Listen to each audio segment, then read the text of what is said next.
This document was not only inspired by the Bible, it was also inspired by Donald Trump, and so several of his most high-profile issues have been approved by the platform. The initial draft called for building a physical barrier along the U.S. border with Mexico.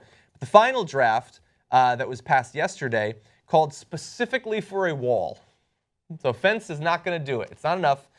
There was criticism. Some members of the platform drafting committee said it's ridiculous to try to build a literal wall for 2,300 miles. That person's smarter than the average person in that room. But no, they're going to do a wall. And in addition, they also endorsed language that would impose special scrutiny of foreign nationals seeking to enter the U.S. from regions associated with Islamic terrorism, which is a very specific, verifiable phrase if ever I've heard one. Okay, so two things on the Trumpification of the platform, or actually three. One, I get it. He's your candidate. Of course you have to Trumpify your platform. What else would you do? So I'm not bothered by that at all. It's just that's the correct face of the Republican Party. If you don't like that face, okay, make your decision accordingly.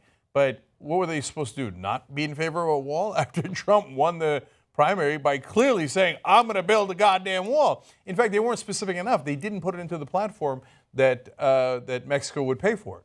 Yeah, they should have that. They should have. That's the platform that he won on. Okay, point number two.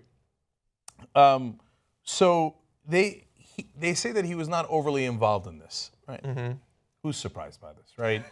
So it's work. Yeah, it's figuring out like sentences. I got to write down the things I believe in and want.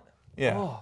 So they let Tony Perkins from the Family Research Council dictate all of the biblical stuff in there, the anti-gay stuff in there, all the discrimination, the anti-porn, because Trump's people didn't bother showing up for that. They just sent in a memo like, yeah, make sure you get the wall and the anti-Muslim stuff in there, and then left. Now, he's partly wrong for that because, hey, knucklehead, pay attention. This is, this is the nitty-gritty of which direction your party is going, if it really was your party and you really cared.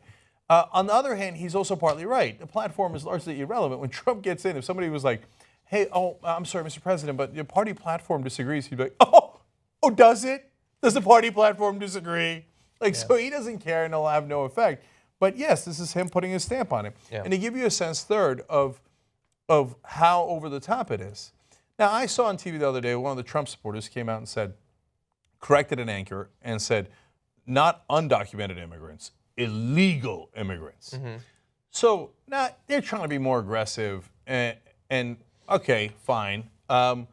I don't agree, but I understand there's a case to be made for calling them illegal immigrants. It's a case I don't agree with, but you have some rationale from it. It's not like, oh, it's because of the Ten Commandments. Yeah, they would say that people aren't illegal or legal.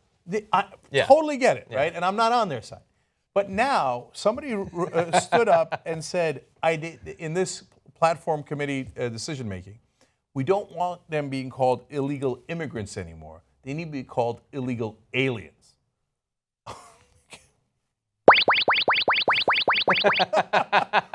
Why? I mean, you're throwing sand in their face on top of everything, and then I think that's too weak. I want to call them killer clowns. Yeah. Hey, John, illegal killer clowns. Yes. Okay. From the ninth dimension. And then at the end, the RNC report says minorities, quote, wrongly think Republicans do not like them or want them in the country. I wonder where they got that idea from. Can't quite tell. It's amazing when it's a document so right-wing, so crazy, that it took us this long to mention that they also described coal as a clean energy source. What the fuck? What is wrong with America?